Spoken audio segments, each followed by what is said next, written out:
Hey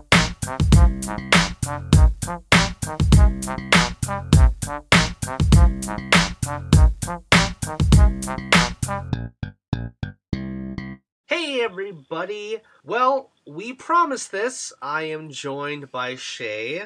Hey guys. And we are back 1 full year later after the launch of Final Fantasy 15.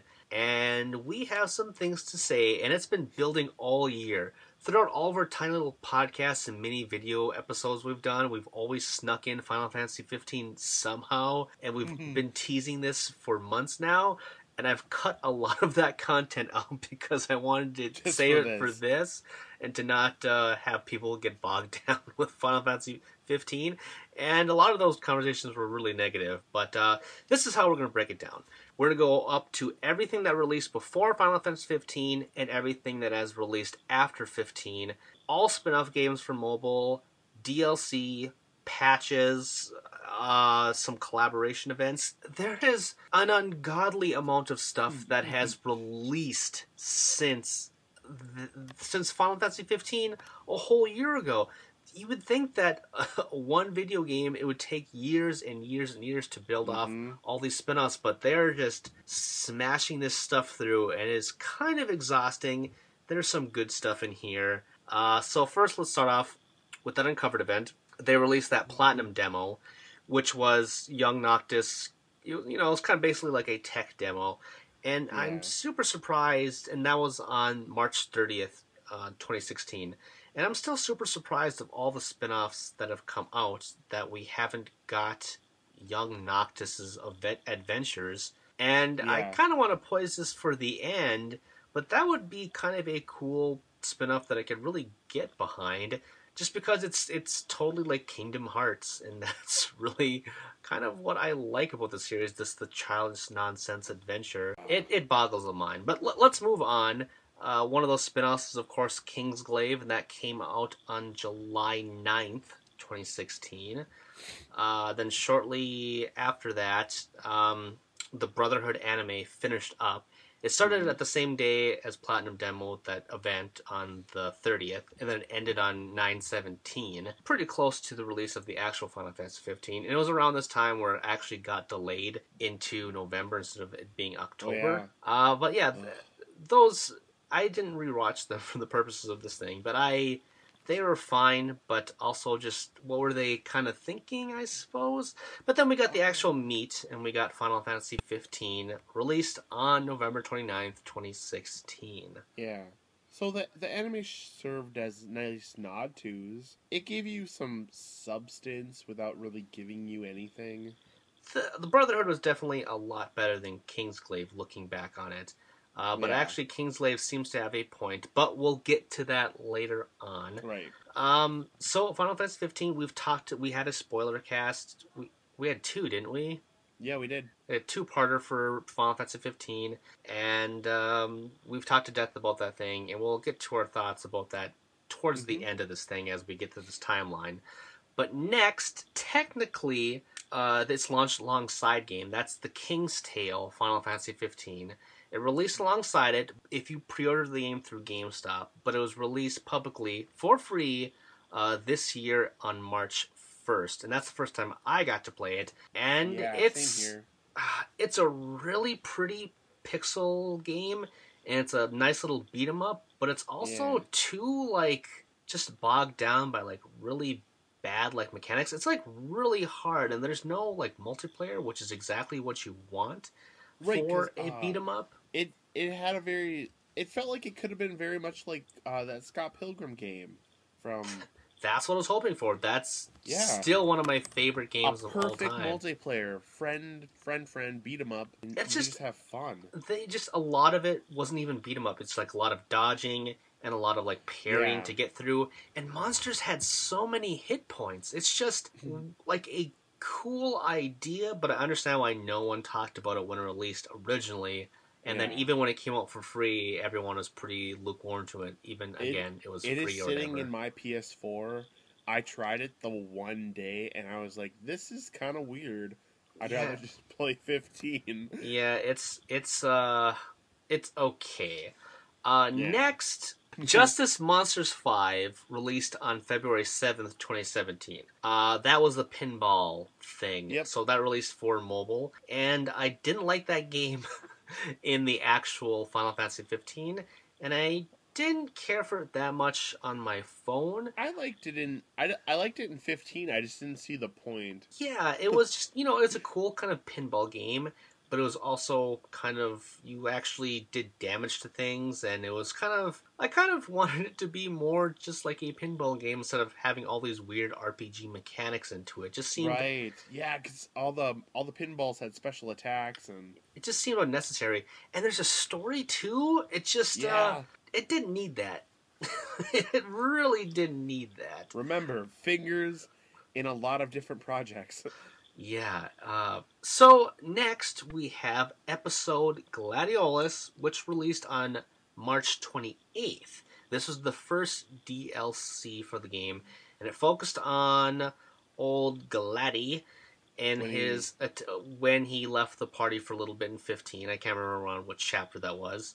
At some point. He was gone for like maybe a dungeon or two. Yeah, and he's like, oh, I came back, and then he had a scar, and he was like, well, maybe you'll find out about that someday. And I kind of thought at the time that he fought Core, because I thought he said something about he left with Core, and I just thought that they fought together. And it would have been pretty cool if it would have ended with them having a duel. I think it would have been cool to have that kind of like a master disciple. You know, him really moving forward, not just beating an unnamed Kingsglaive or King Shield. Yeah, that's what I thought during the game. But this DLC actually does have Core in it, but he's actually guiding you along this mysterious dungeon to become the ultimate King Shield.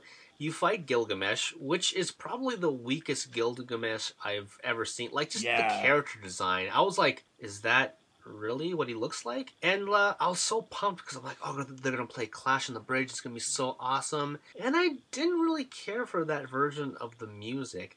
And so dialing back, like, the entire thing is super linear. It was like a flashback to Final Fantasy 13. It's just the one dungeon, you're going through, you're fighting things, you're at a set level, you can't really gain experience or anything like that. Yeah, that's what I didn't like. I didn't like that even though you were beating all these things and doing stuff, you weren't really getting stronger. Yeah, and so you fight I think 5 or 6 bosses plus a bunch of random monsters, and then you fight Gilgamesh. And the fight with Gilgamesh isn't even that exciting. I just thought, oh, that was it? And then he gets his sword, and then they walk off into the distance, and that is the DLC. I was so just blown away how cheap it felt. Yeah, the next content for 15 that came out was quite a while away. That was episode Prompto, which released on June 27th. And I was actually a lot happier with this one, despite how unhappy of a premise this one is. Right. So this one takes place after Prompto gets shot off the train. Literally booted off the train. Yeah, when what's-his-face, Arden, when he disguises places. He swaps places with him, and then somehow he lands himself in a giant tundra, and then you find yourself in like a hidden base, and it basically takes place in that.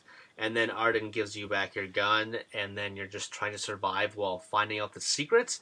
It takes place after that train thing, and then it also fills in the gaps of the party coming to him when he's in the jail cell in chapter 13, which they kind of do in the game, and then they brush it aside like, oh, you're like a robot or something. Doesn't matter who you are, and then that's it. I'm like, what? And I was so happy with episode Prompto just because they explained this and they did it it was so much better done than Gladio. Also, it's not perfect. It's kind of sloppy in some. It's very Metal Gear-esque where you're sneaking around the space and fighting things, and it is a kind of third-person action shooter. And the controls aren't as good as the actual hand-to-hand combat. In fact, I did a lot of just dagger fighting, except when I found bazookas, and that was fun to hit the giant or the bigger enemies. Yeah, the big monkey. So basically, Prompto is a clone. This is an episode Prompto, Attack of the Clones.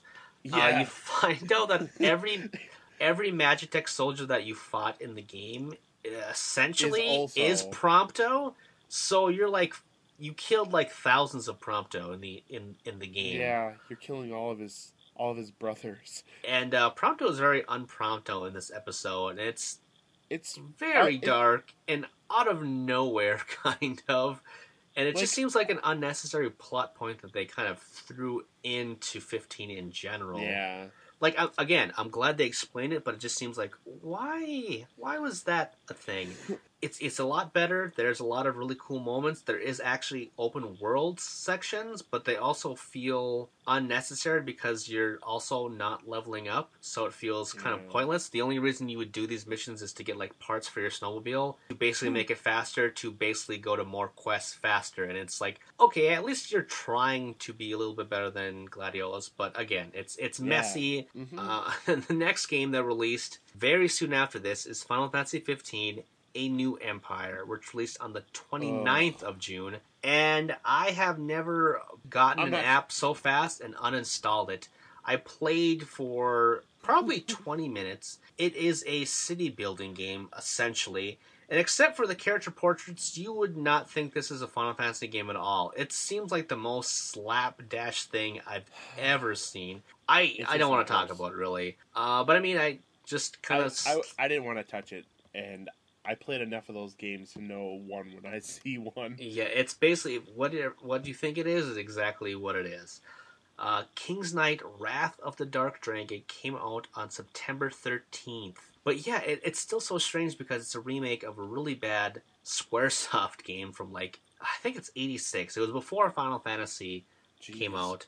And it's just a kind of a shoot 'em up kind of. You're playing a bunch of different monsters and different soldiers and stuff like that, like knights, wizards, there's like a dragon.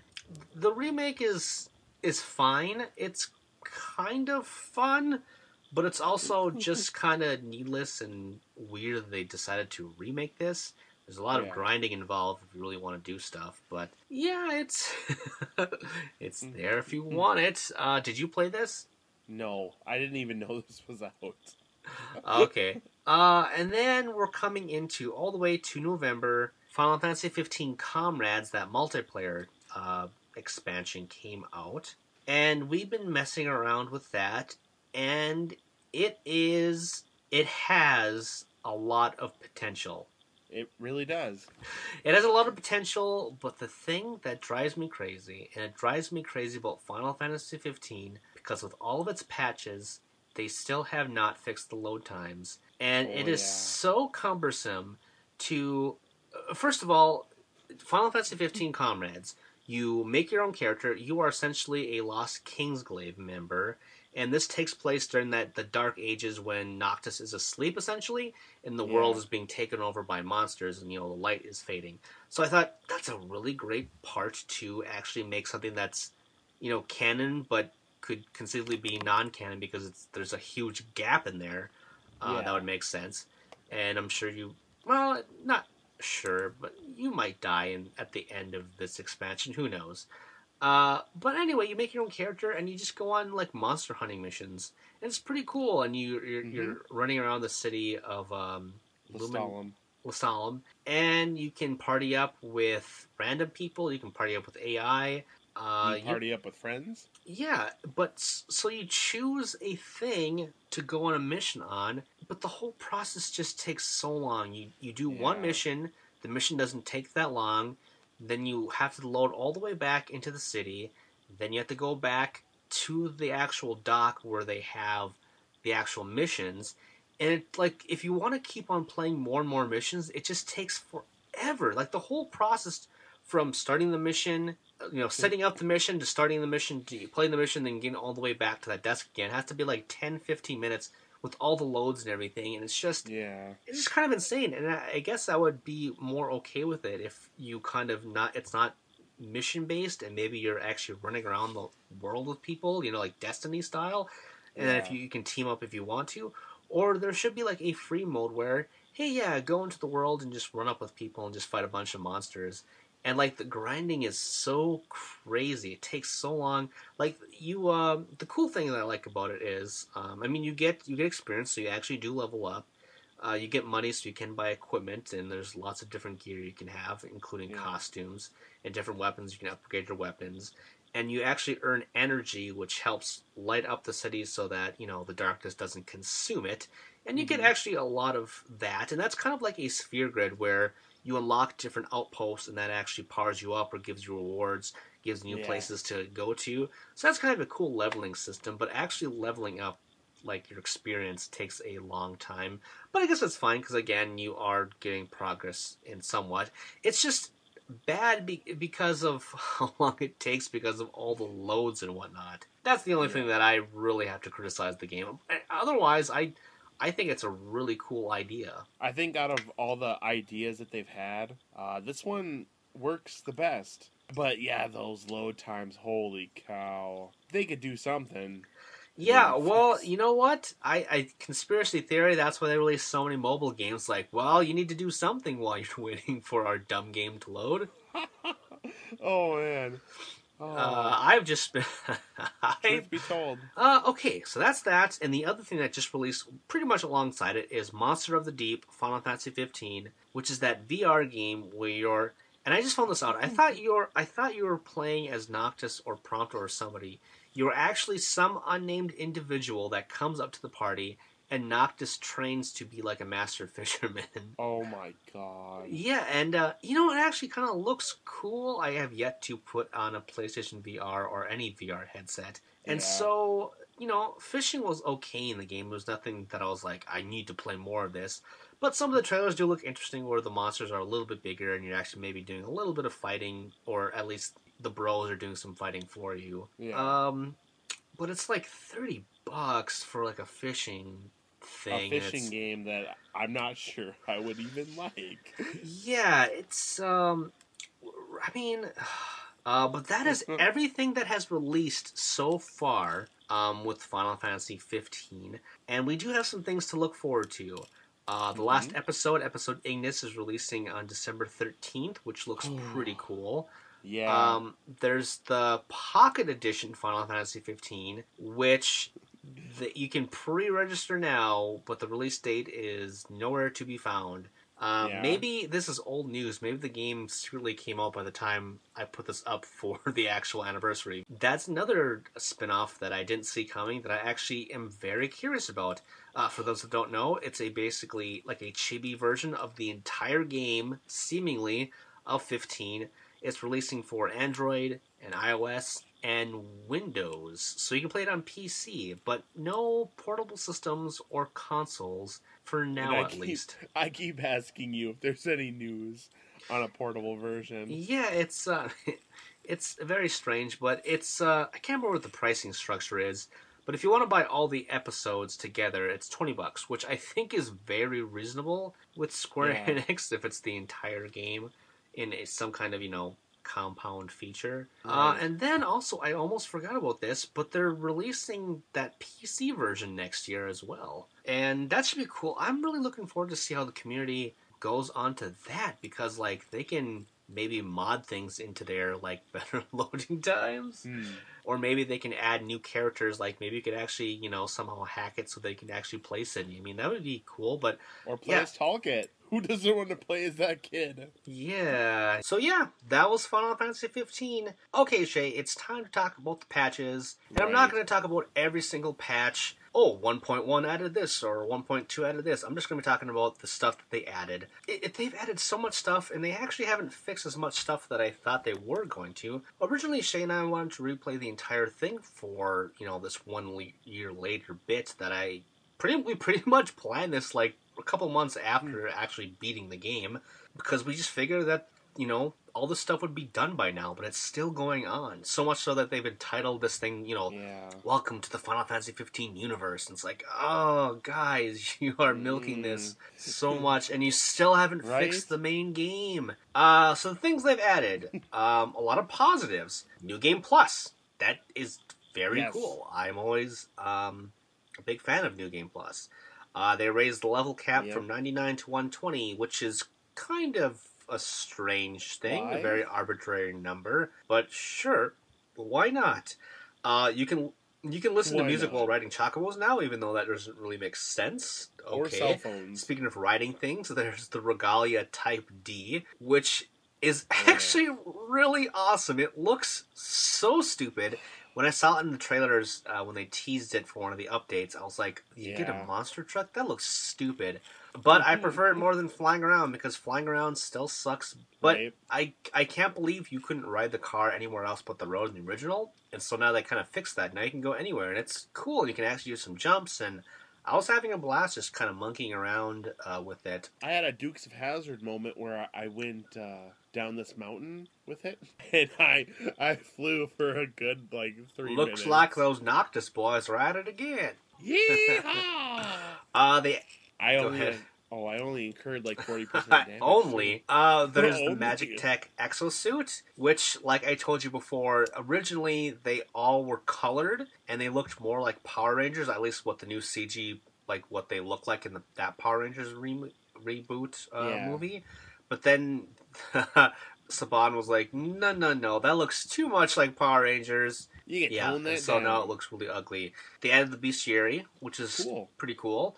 They added a chapter select, which is the best feature ever. Why don't games, implement that more? And then we have some of the festivals. We have the Moogle Chocobo Festival, which was just a bunch of different mini games and shameless. It was shameless. And you got the Cup of Noodles, and it was just kind of I don't know why I'm doing this. I'm glad I got to go back to that water, the Venice City. I can't remember what it's called. Oh yeah. Yeah. Just kind of cool, but also just kind of, it's a mini game kind of thing. And the other thing that they released was the Assassins Festival, which is just insane. I thought Gladio's chapter was not good, but this is I could not finish it. You actually went the entire way to finish this thing. So this was a tie-in to Assassin's Creed Origins. Apparently, in this universe, Ubisoft exists. These bros, or at least Noctis knows about. Noctis and Prompto know about the Assassin's Creed universe. And Noctis is more pumped than he's ever been about anything in the world, even more than fishing. It is just insane and so pandering and just money has exchanged hands here. It's just so abusive. And it takes place in Lestalem. You dress up like assassins. You try to do assassin-y things. But the game is not built for... the game is not built for that. So they try to, wedge those things in between.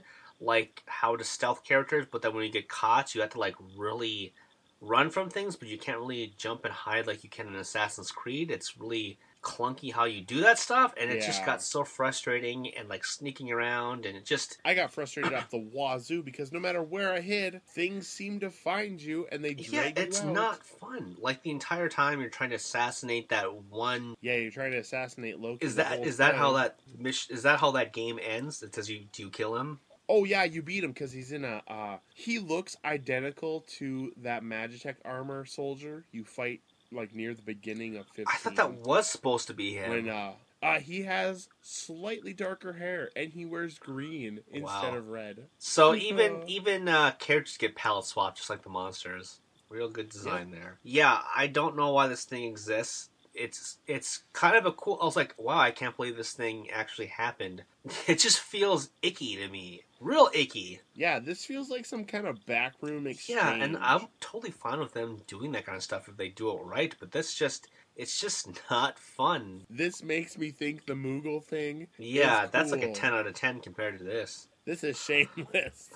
Utterly shameless. And I guess the last thing to talk about is the new mode. In Chapter 13, you can, instead of playing with a Noctis, you can play with Gladiolus and Ignis. The real bromance. Yeah, to show what they did instead of Noctis, because Noctis' journey is just kind of bad. So at least they fixed 13 a little bit. There's a lot of bug fixes and stuff like that. Or, they changed some of the things like how Noxus's ring works and the power of stuff and balancing fixes, but that's all the really big stuff that really came out. But kind of tying into this, there was a lot of other Final Fantasy VII collaboration events. Not in Final Fantasy 15. The only one that was actually in Final Fantasy 15 was, the camping gear, the noodle stuff, and Assassin's Festival. But 15 has been in a lot of different games.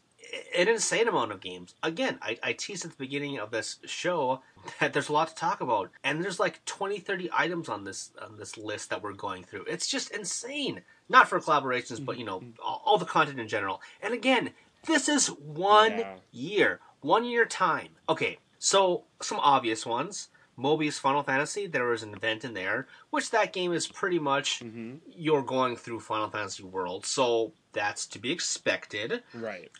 There's Terra Battle. It's like a card game. I thought it was just a decal for the car, to be honest. But no, actually, Terra Battle, Sakaguchi designed that with his that new company. Yeah. Oh. So it's one of his babies. So that makes sense. I guess that's why he was part of that studio thing. Like, we brought Sakaguchi out. We didn't have him participate in the game, but later on down the line, we'll secretly put some event in his game, I guess. They also released some content for Blue Reflection, which is a new RPG that came out from Koei Tecmo. Oh, yes, I have seen stuff for it. They released some costumes and stuff. I mean, that's pretty much what the Terra Battle thing was, too. Oh. In Forza Horizon 3, they released the Regalia for a car. Which is a very weird thing to add into Forza. What?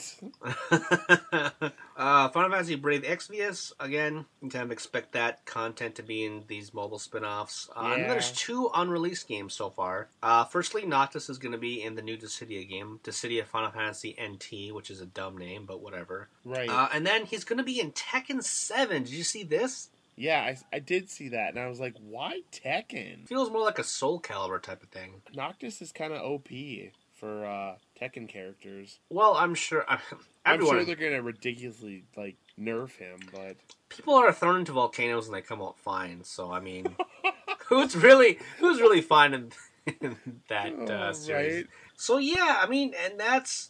Exhaustingly, that is it. So, for 2018, we have to look forward to the PC version, and we have Tekken 7 and Dissidia Final Fantasy. And for the rest of this year, we have Episode Ignis and the Pocket Edition. Now, I kind of want to talk about what we expect to see in 2018 besides these things, or what we want to see in 2018 for Spinoffs, because, they're not done yet. God, I don't know. I kind of want the 15 ride to be over. I want to move on to the next Final Fantasy. I do too. You made us wait 10 years for this. It'll be insane if we do this again next year of Final Fantasy 15 2 years later and they're still releasing stuff. I mean, when they said they're going to be doing patches and stuff before 2017 even started, both you and I assumed that it was going to be patches to the game, not like creating some crazy MMO type experience for 15. It's just so weird. Like all these timed events. There's actually I didn't mention it before, but there's actually timed quests that you can do in the game go away periodically. But if you do compete in them, some of the prizes they give away are pretty freaking great in-game stuff. They're cool, but it's just so strange. And then release the actual MMO type experience with Comrades. And I'm really hoping that they improve that a lot. I mean, really, the sky's the limit. They could do just a bunch of collaborations now. They could have 15 appear in literally anything. Any video game is not safe anymore, people. Yeah, if Square Enix puts out the money, please help us advertise 15. Right. It's like, guys, you had your moment. Well, I guess they're having their moment again because they're releasing the PC version. So, I mean, theoretically, they could be releasing patches for that for an entire year because I'm sure Square Enix releasing a PC game is going to be kind of a crazy train off the rails. Oh. I'm expecting it to be broken when it launches. Yeah. Actually, you know what?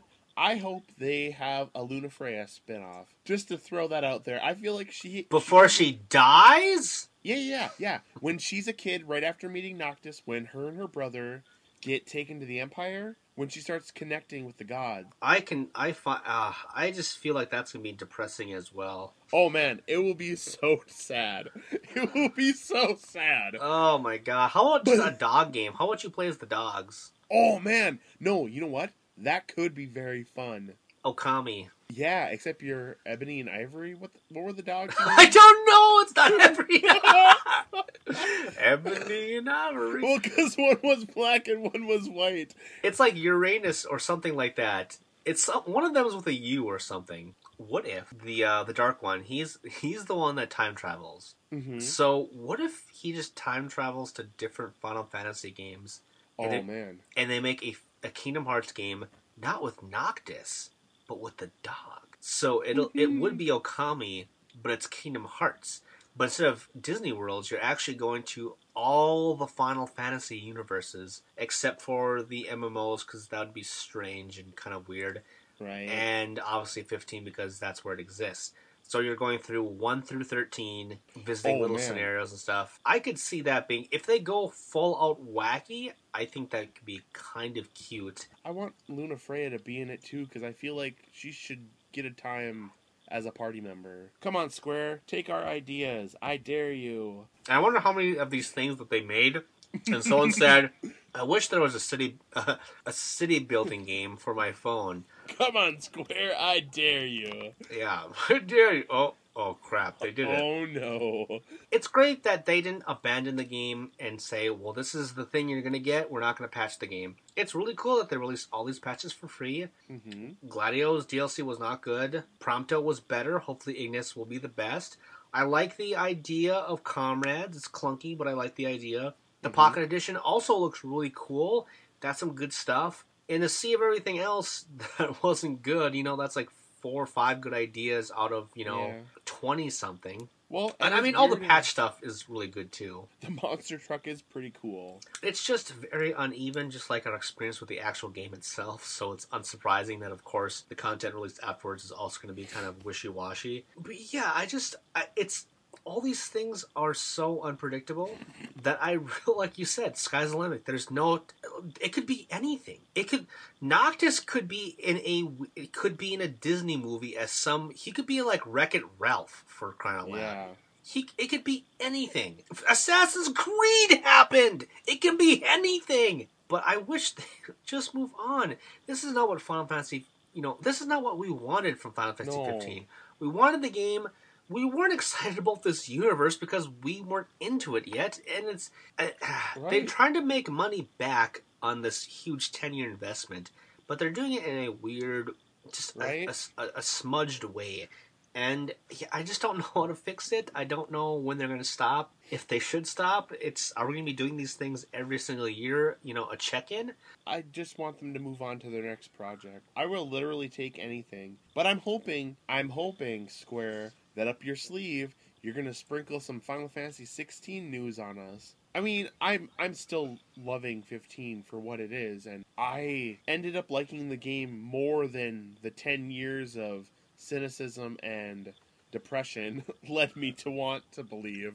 For sure. I'm way happier than I thought I was going to be with it. It's just so many things around it just make the whole messaging kind of just weird and messy. And just like this podcast was weird and messy and all over the place because there's just so much to talk about. And we sampled most of it, but, kind of almost impossible with both of our lives to get it all. And a lot of it's not good either. So, I mean, why even bother? Yeah. So, thank you for listening to this weird journey we took, remembering Final Fantasy 15 for what it was, what it has been, and what it will be. My name is Tristan, and you've been watching ReActionExaminer, wherein I do my best to create interesting videos to entertain and educate you fine folks. Be sure to subscribe, that helped me out a lot. And if you want to check out more, be sure to read my work over on The Gamer, wherein I write fun little listicles. You can also drop by my personal website, GameJerk, wherein I post other articles and reviews. All these links and more can be found in the description below. Thanks, and see you all next time.